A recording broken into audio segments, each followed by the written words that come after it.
बहाली प्रक्रिया के बाद अब बात कैबिनेट की बैठक में हुए फैसले की करते हैं। नीतीश कैबिनेट की बैठक में आज 14 एजेंडे पर मुहर लगी, जिसमें छात्रों अभ्यर्थियों के लिए कई बड़े फैसले लिए गए हैं। इसके साथ ही गांव की सरकार को दुरुस्त करने के लिए भी 2165 पंचायत सरकार भवनों के निर्माण की योजना को मंजूरी दे दी गई है।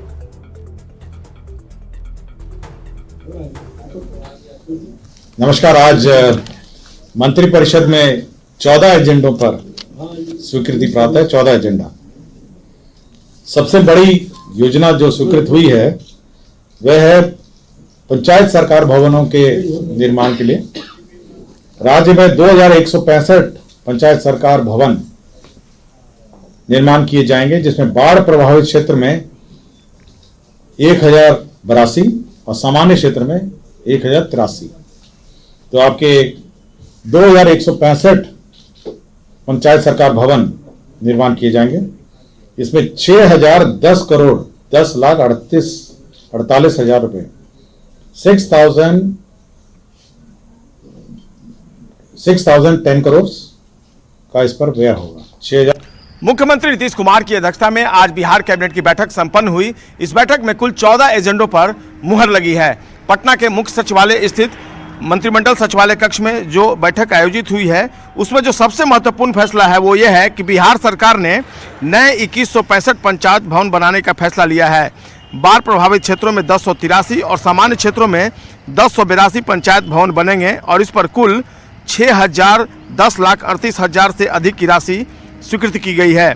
इसके अलावा बिहार सरकार ने यह भी फैसला लिया है कि विज्ञान प्रौद्योगिकी एवं तकनीकी शिक्षा के क्षेत्रीय कार्यालयों में ग्रुप डी के आवेदन के लिए कोई फीस नहीं लगेगा। 3,46,777 आवेदनकर्ता को इसका फायदा मिलेगा। इसके अलावा एक और जो महत्वपूर्ण फैसला है वो ये है कि बिहार के इंजीनियरिंग छात्रों को 10,000 रुपये का स्टाइपेंड मिलेगा। इंटर्नशिप पर यह राशि दी जाएगी। बीटेक के 7वें सेमेस्टर के इंटर्नशिप करने पर यह राशि मिलेगी।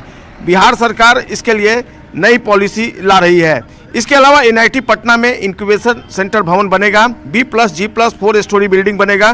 कुल 47.76 करोड़ रुपए इसके लिए खर्च किया जाएगा।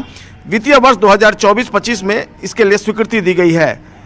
पशुपालक को वेटनरी डॉक्टर उनके घर तक पहुंचकर जनता जो जानवर है उनका स्वास्थ्य जो है वो देखेंगे। 7 निश्चय पार्ट 2 के तहत बेहतर पशु स्वास्थ्य प्रबंधन पर कुल 64 करोड़ रुपए और के करीब ये खर्च जो है वो आएगा। तो निश्चित तौर पर कई महत्वपूर्ण एजेंडे जो हैं उस पर नीतीश कैबिनेट ने आज अपनी स्वीकृति दी है और कैबिनेट सचिवालय में इसकी जानकारी मंत्रिमंडल सचिवालय जो कैबिनेट सचिवालय है उसके अपर मुख्य सचिव एस सिद्धार्थ ने दी। कैबिनेट का यही जो एजेंडा है, इसमें 14 महत्वपूर्ण एजेंडे जो थे उन पर सरकार ने आज अपनी सहमति जताई है।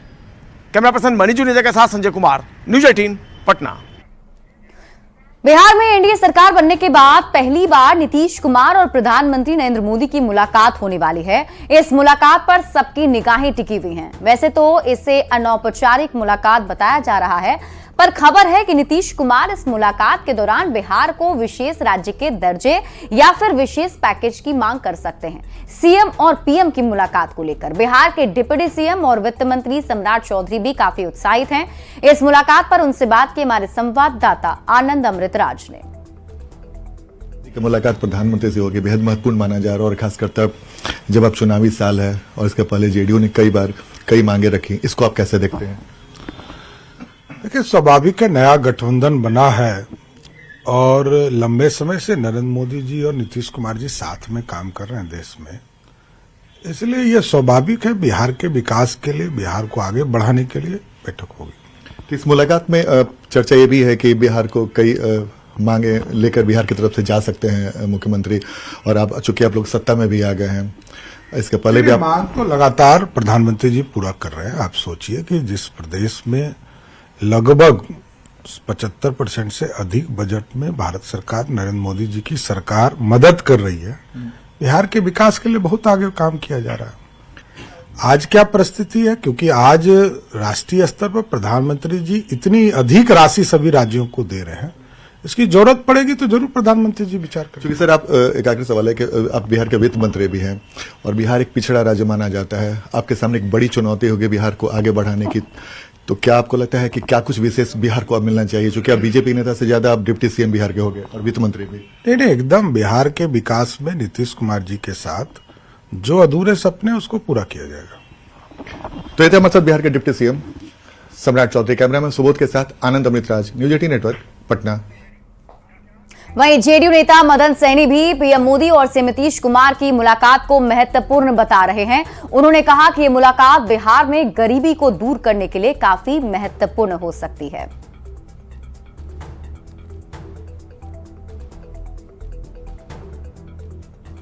हम लोग समझते हैं कि जातीय गणना का जो यह परिणाम आया है, यह गरीबों को आगे बढ़ाने के लिए मील का पत्थर साबित होगा और हम लोग इसकी सराहना करते हैं। माननीय मुख्यमंत्री जी हमेशा बिहार को आगे ले जाने का काम करते हैं और आगे ले जाने के लिए वो हमेशा प्रयत्नशील रहते हैं। रुक करते हैं बड़ी खबर की। सीतामढ़ी से बड़ी खबर मिल रही है, जाली नोट बरामद किया गया है। बताया जा रहा है कि भारी मात्रा में जाली नोट बरामद किए गए हैं। भारत और नेपाल की फेक करेंसी जब्त की गई है। 18 लाख के भारतीय जाली नोट मिले हैं, तो वहीं करीब 8,60,000 के नेपाली जाली नोट बरामद किए गए। जाली नोटों के साथ 3 लोग गिरफ्तार किए गए हैं। पुपरी के कई जगहों पर कार्रवाई में पुलिस को सफलता मिली है, जिसमें भारी मात्रा में जाली नोट बरामद किए गए हैं।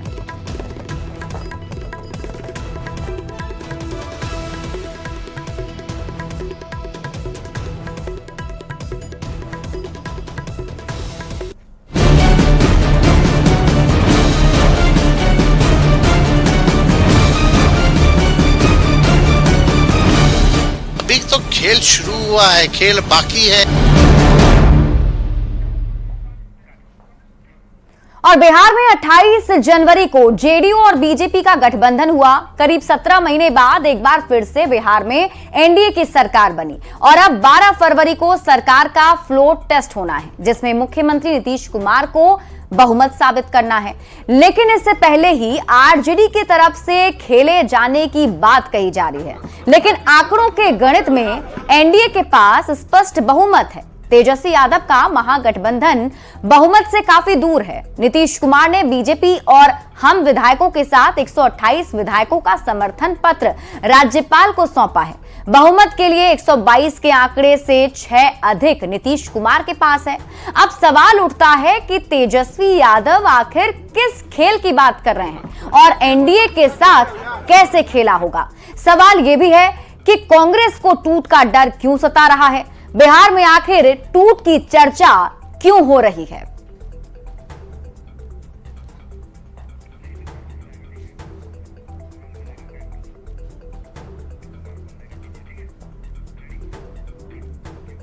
और ऐसी बात आखिर क्यों हो रही है, ये अगर हम आपको समझाएं, क्योंकि अगर दोनों ही पक्षों की स्थिति अगर अभी फिलहाल बिहार में देखी जाए, एक एक करके जानने की कोशिश करते हैं। तो पहली स्थिति यह है कि जेडीयू के पास 45 एमएलए हैं और तोड़ने के लिए 30 एमएलए की जरूरत पड़ेगी।